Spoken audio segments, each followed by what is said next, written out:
DeWitt Lewis and his wife Jessie headed home from Wednesday night church and changed clothes for bed, but they would never wake from the nightmare of a vicious crime that took their lives and left a community in fear.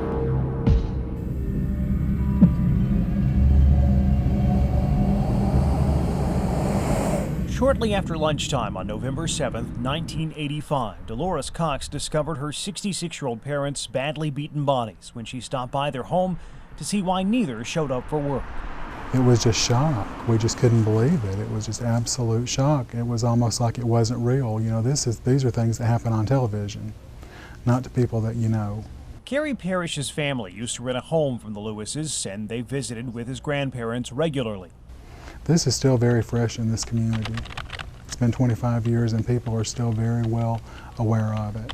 Parrish wrote a crime blog on the murders a few years back, hoping to warm up this cold case. The piece caught the attention of crime and courts reporter Mark Milliken at the Dalton Daily Citizen. A lot of unanswered questions, but we were able to put the spotlight on a few of the facts of the case and let people sort of draw their own conclusions.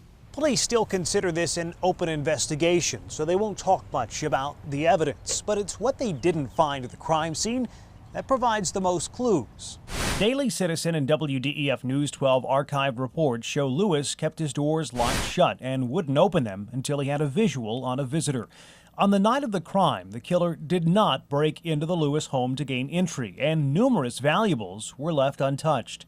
The only thing that appeared to be missing was a fireplace set.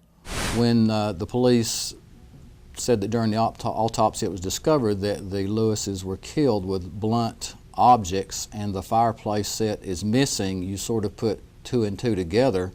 Believing the beating to be personal, investigators drew this conclusion. We're reasonably sure, almost definite, it was a family member or somebody that knew him. The victim's grandson, Kerry Calhoun, disagreed. I don't think I know what they're talking about.